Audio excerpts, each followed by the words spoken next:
నమస్తే, welcome to wise monkeys media. నేను మీ KV. So ఈరోజు బ్రహ్మాండ టీంతో బ్రహ్మాండంగా ఇంటర్వ్యూ చేయడానికి రెడీగా ఉన్నాము. 29th కమింగ్ 29th గ్రాండ్గా రిలీజ్కి కూడా సిద్ధమవుతోంది బ్రహ్మాండ. మరి టీమ్ క్యాప్టెన్ ఆమని గారు, సో హీరో బన్నీ గారు అండ్ కొమరక్క మనతో పాటు ఉన్నారు. Hi madam. హాయ్ అండి, ఎలా ఉన్నారు అందరూ? బ్రహ్మాండంగా ఉన్నారా? ఓకే. అండ్ ఆమని గారు అంటే సీనియర్, ఇంకా 90sలో ఒక ఊపు ఊపిన హీరోయిన్, గడుసు పిల్లగా ఎంతో నేర్పుగా చాకచక్యంగా చేసిన హీరోయిన్. ఇన్నేళ్ళకు కూడా అలాగే ఉన్నారు. ఏంటి సీక్రెట్ అసలు? మా సినిమా ఈ బ్రహ్మాండ చేసినప్పటికీ ఇప్పటికీ చాలా స్లిమ్ అయ్యారు, చాలా అందంగా గ్లామర్ గా అమ్మ. అవునా? అవును, అప్పుడు ఇంత అందంగా ఇంత స్లిమ్గా లేదు. అప్పటికి ఇప్పటికి ఇంకా మీరు యాక్టివ్నెస్ మరి మన ఏందో మళ్ళీ సీక్రెట్. అంటే జనరల్గా వ్యక్తిత్వంలో అయితే ఎదిగే కొద్దీ ఒదిగుంటారు అని చెప్పేసి వింటూ ఉంటాం. బట్ మీరు ఇయర్స్ గడిచే కొద్దీ చిన్నగా అయిపోతున్నారు. ఎలా? ఏమి లేదు, అంటే మెంటలీ కొంచెం ఎప్పుడు రిలాక్స్గా వెజ్ తింటాను ఎక్కువ. నాకు నాన్ వెజ్ ఎక్కువ ఇష్టం ఉండదు. ఎప్పుడు మైండ్ ఫ్రెష్గా పెట్టుకోవడం. ఓకే. ఏది జరిగినా మనం మంచిగా అనుకొని వెళ్ళిపోవడం. అసలు ఈ ఫీల్డ్లో మీరు చెప్తున్నవి అసలు సూట్ అవ్వవు కదా, సింక్ అవ్వవు కానీ సింక్ చేసుకుంటాం. Great great.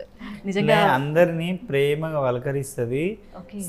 అమ్మలో నచ్చింది ఏంటంటే స్థాయి అస్సలు చూడదు.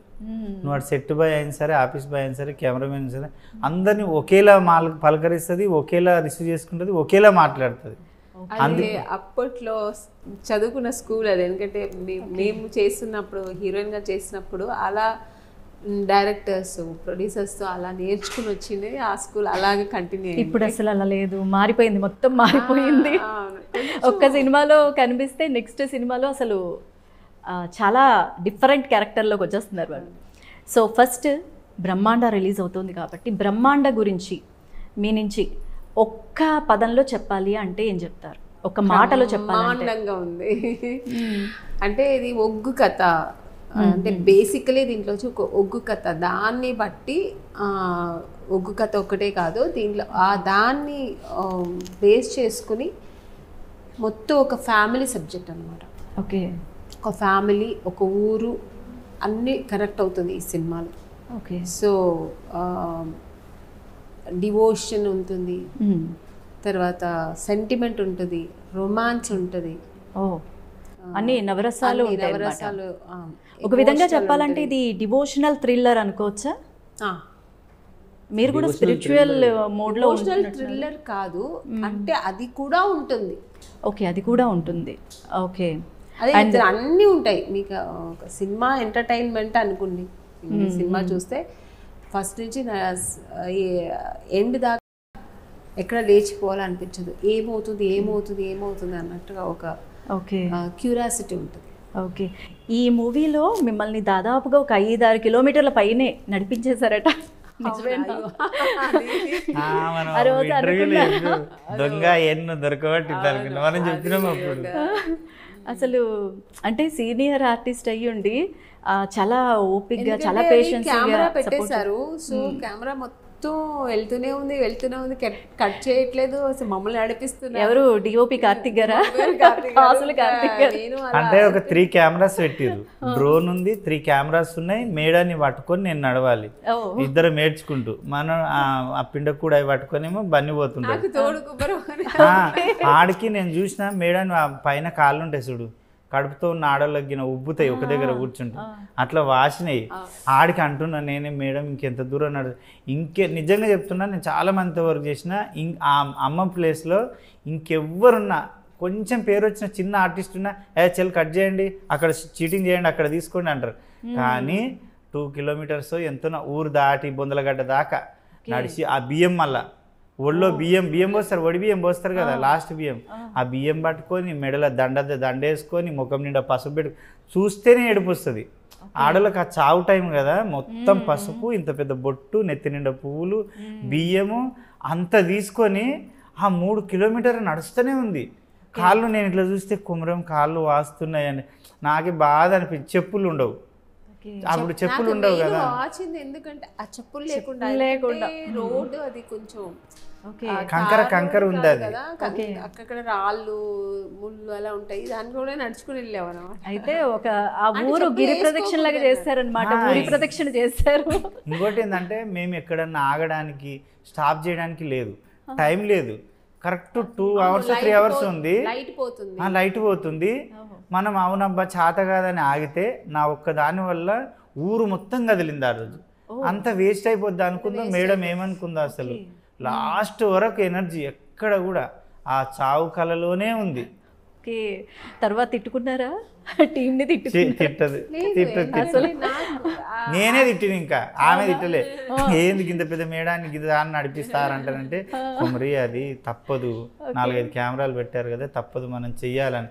మళ్ళీ నేను అనుకున్న చూసినావా ఓకే అసలు నువ్వు కాళ్ళు పట్టుకొని ఏడుస్తావు కదా. సాంగ్ రిలీజ్ అయింది, నిజంగా ఎక్కడ బాలకృష్ణ, ఎక్కడ నాగార్జున, ఎక్కడ జగపతి బాబు, జయరామన్న కూడా నా కాళ్ళు పట్టుకొని ఏడ్చింది ఆవిడ, నా కాళ్ళ మీద పడి తల పెట్టి. దట్ ఈస్ క్యారెక్టర్ అంతే కదా. మనం వచ్చి నిజంగా కాళ్ళు పట్టుకుని మనకి క్యారెక్టర్, ఆ క్యారెక్టర్ లో అది చెయ్యాలి. అవును ఇన్వాల్వ్ అయిపోయారు. ఇన్వాల్వ్ అంటే ఆ క్యారెక్టర్ అంటే అది చెయ్యాలి. అది నేను చెయ్యను అంటప్పుడు మనం ఎందుకు యాక్టింగ్ చేయలేము కదా. నేను అక్కడ వచ్చి నాగార్జున గారు ఉంటేనే చేస్తాను అనడం కాదు, జస్ట్ క్యారెక్టర్. నేను వచ్చి ఆ వైఫ్ క్యారెక్టర్ అంటే ఆ వైఫ్ మరి ఆయన చనిపోయినప్పుడు నేను కాళ్ళు పట్టుకుని ఏడవంటే ఏడవాలి కదా. అంటే వేరే వాళ్ళకు వేయడానికి చెప్తున్నా మేడం. అంటే వేరే వాళ్ళు కనీసం చిన్న చీటింగ్ ఆ ఇబ్బంది అని లేదండి, వేరే షార్ట్స్ పెట్టండి, నేను ఏదో ఇట్లా అంట.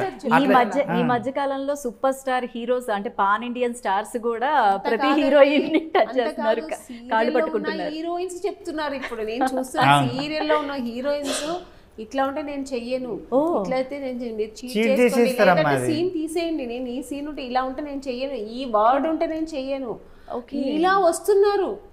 ఇంకా మీరు సినిమా దాకా వెళ్ళకూడదు, సీరియల్లో అంటున్నారు. ఓకే అది ఎందుకనంటే అండి కొంతమందికి యాటిట్యూడ్, కొంతమందికి అది వచ్చేస్తుంది. అంటే ఒక లెవెల్ వచ్చిన కళని వాళ్ళు లవ్ చేసి వస్తే ఆ వర్డ్స్ రాదు. అంటే మనం డెడికేట్, మన సినిమా అంటే మనకు అన్నీ ఇంకా మన సినిమానే, మా ప్రొఫెషనల్ కానీ మా ప్యాషన్ కానీ మనకి ఇష్టమైంది కానీ అన్ని సినిమా అనుకుంటే అలా రాదు. ఇప్పుడు అదే ఇప్పుడు మనం మేడంకి ఎగ్జాంపుల్కి ఇప్పుడు అన్నగారు అన్నట్టు కాళ్ళు పట్టుకునే సీన్ అది అంటే హీరోయిన్గా చేసిన మేడం ఈరోజు క్యారెక్టర్ కూడా చేయడానికి ఏంది అంతేగా ప్యాషన్, దాన్ని వదులుకోను. నేను నన్ను ఎప్పుడు ఆడియన్స్ అంటే మన ప్రేక్షకులు నన్ను ఇప్పటికి కూడా ఆదరిస్తారు, వాళ్ళ వైపు నేను ఎప్పుడు కనపడాలి, చెయ్యాలి, నేను ఏదో ప్రతి ఒక్కళ్ళం చెయ్యాలి. ఇంతెందుకు నిన్న ఇవాళ వచ్చిన మన అది నాగార్జున గారు మేడం నెగిటివ్ రోల్ చేస్తున్నారు. ఇక్కడ నువ్వు ఏం చేస్తున్నావు అన్నదే ఇంపార్టెంట్. నువ్వు ఎలా ఏం క్యారెక్టర్ చేస్తున్నావు, విలన్ వా హీరోవా ఏదో చిన్న రోలా కాదు, మనం నువ్వు చెయ్యాలి, నీది అదేగా ప్యాషన్. నువ్వు ఎందుకు వచ్చిన ఇండస్ట్రీకి, అది మోస్ట్ ఇంపార్టెంట్ మెయిన్. ఇప్పుడు మీ దగ్గరికి వస్తే డిఓపి గారు అండ్ ఆనంద్ భారతి గారు, మీరు డైరెక్టర్ గారు కలిసి భువనగిరి గుట్ట దగ్గరికి వెళ్ళి ఒక మంచి ఫీట్ చేశారంటే ఏదో అది అద్భుతమైన ఫీట్ అట. మంచి ఎక్స్పీరియన్స్, చాలా ఎక్స్పీరియన్స్. అది అసలు అది ఓపెన్ చేసేది కాదు యాక్చువల్లీ, అంటే మీకు తెలిసి మాకు రివీల్ అయిపోయింది. ఓకే, కాకపోతే మూవీ తర్వాత అది చేస్తే బాగుంటుంది అనమాట. అది కరెక్టే. అది అసలు నెక్స్ట్ ఎప్పుడైనా ఏదైనా మూవీలో మరి నేను అది ఎక్స్పీరియన్స్ చేస్తానో చేయనో తెలియదు. అసలు చాలా ఒక డేంజర్, అంటే చాలా క్రిటికల్ పొజిషన్ అయిందమ్మా అది. ఎట్లా అంటే అసలు ఒక హాఫ్ అన్ అవర్ ఒక 10 నిమిషాలు ఇచ్చేసారు, బ్రేక్ ఇచ్చేసాడు కెమెరామెన్ గారికి. ఫోకస్ చేస్తారు కదా మనకు, వారికి ఇద్దరికి మాత్రం తెలిసి వెంటనే బ్రేక్ 5 నిమిషాలు. అరే ఎందుకు అందరం రెడీగా ఉన్నాం కదా కానివ్వండి. మొన్న ఆనంద్ భారతి గారు ఇంటర్వ్యూ చేసినప్పుడు ఆయన చెప్తుంటే నిజంగా నాకైతే ఆయన సీరియస్గా చెప్తుంటే ఇదేమన్నా మామూలుగా ఇమేజెస్తో బీజెస్తో ఏదన్నా ఎఫెక్ట్స్తో చేస్తున్నారేమో అనుకున్నాను. బట్ ఆయన చెప్తున్న విధానం చూస్తే మాత్రం నిజంగా దెయ్యాలు ఉన్నాయి, లైట్స్ ఆరిపోవడం, ఏదో భూకంపంలాగా అన్ని కదలడం, ఇవన్నీ మంచి ఎక్స్పీరియన్స్. రివీల్ చేద్దామండి, ఆల్రెడీ రివీల్ అయిపోయింది. ఓకే దట్ అంటే ఆ మూవీ గురించి ఏంటంటే మూవీ మోస్ట్ ఇంపార్టెంట్ ఇవన్నీ చెప్తే అంటే జనరల్గా నేను ఎందుకు అడుగుతున్నానంటే అది అందరూ రియల్గా అనుకోవాలి జనాలు. ఇది ఏదో ఎడిటింగ్ చేసి ఎఫెక్ట్స్ పెట్టిన కాన్సెప్ట్ కాదు అనుకోకూడదని. రియల్ గా జరిగింది కాబట్టి స్టోరీ కూడా రియలే. అసలు ఇది ఈ బొగ్గు కళాకారులు అనేది స్టోరీ కూడా రియలే జరిగింది, అది రియలే. కాకపోతే ఏంటంటే ఇప్పుడు మనం అలా చెప్పుకోవడం వల్ల ఏమవుతుంది అంటే ఆహా అనేది ఉంటుంది. ఒక క్యూరియాసిటీని మనం మెయింటైన్ చేద్దాం. యాక్చువల్ మా కెమెరామ్యాన్ గారే అన్నారు రివీల్ చేయొద్దని చెప్పారు మా కెమెరామ్యాన్ గారే. సేమ్ టైం డైరెక్టర్ గారు కూడా, ఎందుకంటే డైరెక్టర్ గారికి ఆ సెట్లో కొద్దిగా 1 అవర్ తర్వాత చెప్పారంట అక్కడ ఏదైనా ఏదైనా జరగాలని జరుగుతుందేమో తెలిసినాక ఎలా ఉంటుంది. ఇప్పుడు ఏదైనా ఫియర్ వచ్చింది మనకి, ఏదైనా అనుకోకుండా కళ్ళకు కనపడ్డప్పుడు చేయలేము. అప్పుడు సస్పెన్స్ సీన్ తీయడానికి వెళ్ళి చిన్నది ఏది జరిగినా ఏంటంటే కొన్ని సినిమాలకు ఒక పవర్ ఉంటుంది. ఇప్పుడు మామూలు సినిమాలు వేరు, ఇలాంటి సినిమాలకి ఏదో ఒక పవర్ ఉంటుంది. ఓకే, ఆ పవర్ అక్కడ వర్కౌట్ అవుతుంటుంది. ఓకే, సో ఆ సినిమా ఆడితే కూడా అదే అన్నమాట. సినిమా ఆడితే కూడా ఆ పవర్ అన్నమాట. ఓకే, బ్రహ్మాండ మూవీ డైరెక్టర్తో మీ ఎక్స్పీరియన్స్ ఏంటి? ఆయన గురించి మీ మాటల్లో ఏం చెప్తారు? అది కొంచెం బాధాకరమైన సంఘటన అండి. ఎందుకంటే డైరెక్టర్ గారు ఒక్కరే నాకు తెలుసు ఇక్కడ. ఇప్పుడు బన్నీ గారు ఇప్పుడు సినిమాలో ఎంటర్ అయిన తర్వాత యాక్చువల్గా నాతో మాట్లాడింది కానీ, నాతో డేట్స్ తీసుకొని కానీ, నాకు కథ చెప్పింది కానీ మొత్తం డైరెక్టరే. నాకు ప్రొడ్యూసర్ గారు కూడా తెలియదు. నాకు ఈవెన్ నాకు అమౌంట్ ఇచ్చింది కూడా ఆయనే, డైరెక్ట్ ప్రొడ్యూసర్ గారు కాదు. నా క్యారవన్కి వచ్చి ఆయన నాకు క్యాష్ ఇచ్చేవారు. ఓకే, నా అంత మొత్తం ఆయనే నాకు. సో ఆయన ఒక్కరే తెలుసు నాకు. అక్కడికి వెళ్ళిన తర్వాతే డిఓపి గారు కానీ, కుమరం కానీ, హీరో కానీ, ప్రొడ్యూసర్ కానీ అందరూ తర్వాత నాకు తెలిసింది ఇక్కడ అందరూ ఉన్నారు. ఆయన ఇంట్రొడ్యూస్ చేశారు తర్వాతే. సో అలాంటి ఒక మనిషి సినిమాలో అంత బాగా అందరితో కలిసి సినిమాని చక్కగా తీసి ఎవరిని హర్ట్ చేయకుండా చాలా ఈజీగా ఒక సినిమాని, ఇంత పెద్ద బ్రహ్మాండమైన అనుకున్న ఒక కష్టకరమైన ఒక సినిమాని ఈజీగా తీసి తయారు చేసి దాన్ని అలా ప్రజెంట్ చేసే టైంలో ఆయన ఈ ప్రపంచంలో లేదు. సో అది వచ్చి నిజంగానే లాస్ట్ మంతే అమ్మా 18th రిలీజ్ అనుకొని మనకి సెన్సార్ కూడా వచ్చిందండి. అలా వచ్చిందమ్మా సెన్సార్ కూడా, చెన్న కూడా చెప్పినట్టున్నా సెన్సార్ వచ్చింది. ఒక చిన్నది ఒకసారి చూసుకుంటా నేను, చెక్ చేసుకొని బిజినెస్ గురించి అన్నట్టు అనుకొని చేశారు. జస్ట్ సినిమా చూసారు, చెక్ చేశారు, సెన్సార్ కాపీ తీసుకొచ్చారు. ఎక్కడ నిజంగా ఇందాక మీరు అన్నట్టు నేను కూడా అంత ఇన్వాల్వ్ కాలేదు. అండ్ మీ మాటల్లో డైరెక్టర్ గారి వరకు ఇబ్బంది అయిపోయింది చాలా. ఎందుకంటే ఆయనకి డైరెక్షన్ ఇది ఫస్ట్ మూవీ, నో సినిమాలో అసోసియేట్ చేశారు. ఆయన కూడా ఒక డ్రీమ్తో ఈ సినిమా తీశారు. సో ఆయన ఇది రిలీజ్ అయ్యేది, ఇది ఎలా ఆడుతుంది, ఏంటి నా సినిమా ఎలా ఉంటుంది అంటే ఆయన వరకు ఇది ఒక బేబీ. ఆ బేబీ పెరిగి అలా బయటకు వస్తుంది చూడాలా అనే టైంలో ఆయన దాన్ని చూడలేక వెళ్ళిపోయారు. అది ఎవరికి మాకు ఎవరు డైజెస్ట్ చేసుకోలేని విషయం. మా ఎంటైర్ బ్రహ్మాండ యూనిట్లో ఉన్న ప్రతి ఒక్కరికి ఇది ఒక బాధాకరమైన విషయం. నాకు ఈ మార్నింగ్ 6 o'clockకి ఫోన్ వచ్చింది.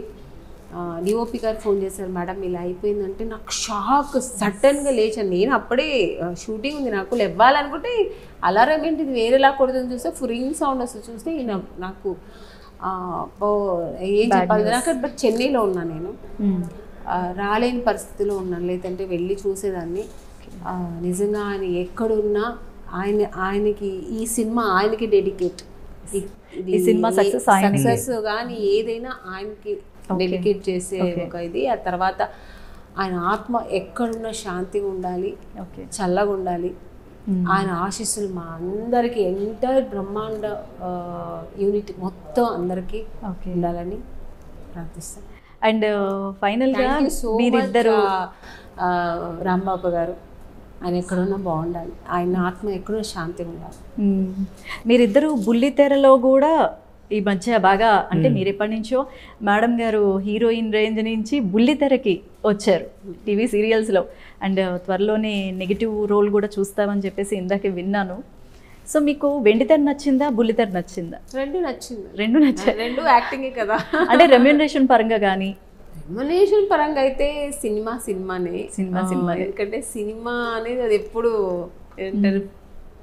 గాడ్ ఫాదర్ లాగా, అది మమ్మీ లాగా.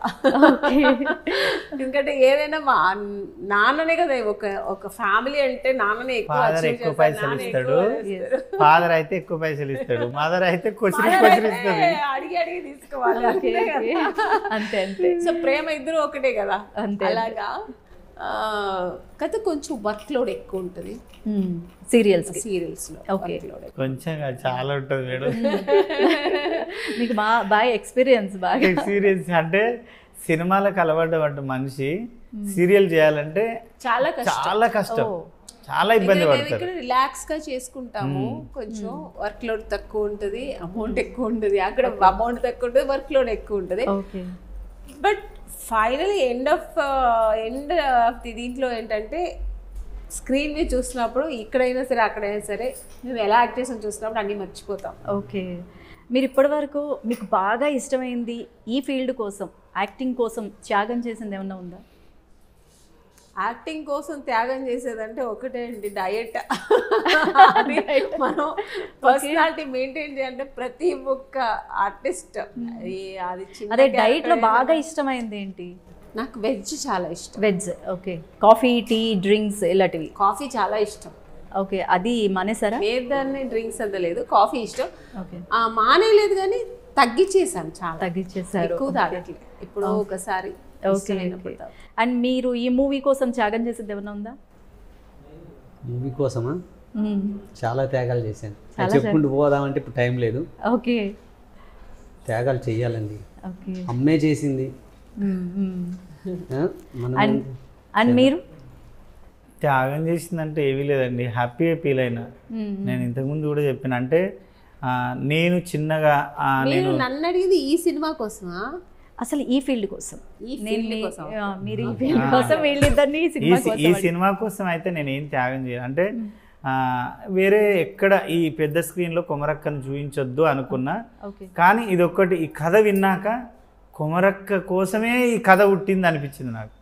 అది ఎందుకంటే ఇప్పుడు మనం చెప్పాలి బేటమ్మా, అసలు ఆయన పర్ఫార్మెన్స్ కూడా అల్టిమేట్. అసలు అక్కడే మనం లొకేషన్ లోనే అందరూ క్లాప్స్, మామూలు ఆడియన్స్ పిచ్చి పిచ్చిగా ఆడియన్స్ క్లాప్స్ కొట్టారు అన్నమాట. ఇది ఇంత చెప్పమంటే ఇంత చెప్తాడు ఆయన, ఇంత చేయమంటే ఇంత చేస్తాడు. ఒక్క రూపాయికి యాక్ట్ చేయమంటే 100 రూపీస్. సో అలాంటప్పుడు ఆడియన్స్ ఉంది కనెక్ట్ అక్కడే, అసలు ఆ స్పాట్ లోనే కట్టు ప్యాకప్ అన్నా కూడా చేస్తారనమాట.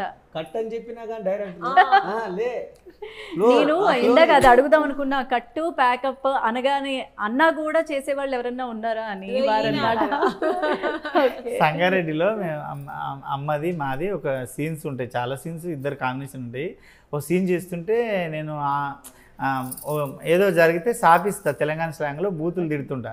తిడుతుంటే ఊరోళ్ళు అందరూ సప్పట్లు కొట్టి లేచి కొమరక్కకి ఎక్కువ పైసలు ఏంటి, కొమరక్కకి ఎక్కువ పైసలు ఏంటి, ఏది యాక్టింగ్ అది ఏది యాక్టింగ్, అట్లా అరవద్దే అమ్మా, అట్లా అరవద్దని. లేదే ఏమయ్యా ఎవరు చేస్తున్నారు అంత మంచిగా, కొమరక్కనే చేస్తుంది. బాడీ లాంగ్వేజ్ కానీ మాట్లాడే స్లాంగ్ కానీ అవన్నీ అసలు ఎవరు చేయలేరండి, అలా అంత న్యాచురల్గా చేయలేరు. సో బ్యూటిఫుల్, అంత బాగా ఈ క్యారెక్టర్కి 100కి 200% న్యాయం చేశాడు ఆయన. సో 29th బిగ్ స్క్రీన్ మీద చూడబోతున్నాం థియేటర్స్లో.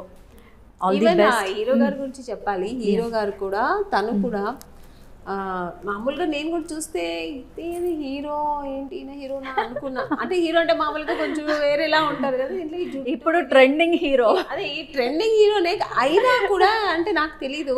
బట్ ఈ క్యారెక్టర్గా ఆయన బాగా యాక్ట్గా ఉన్నారు, బాగా చేశారు. నేను కొన్ని ఇవన్నీ చూసాను అన్నమాట సినిమాలో, చాలా బాగా చేశారు. అంటే తనకు కూడా ఒక ఫైర్ ఉంది, చేయాలి బాగా చేయాలి అని ఒక ఫైర్. ఓకే, సో మీ బ్లెస్సింగ్స్ ఖచ్చితంగా వాళ్ళకి ఉండాలి, అండ్ ఈ మూవీకి ఉండాలి, అండ్ అందరూ కూడా సక్సెస్ అవ్వాలి. ప్రజలందరి బ్లెస్సింగ్స్ కూడా మీతో పాటు ఉండాలని మనస్ఫూర్తిగా కోరుకుంటున్నాను. Thank you very much.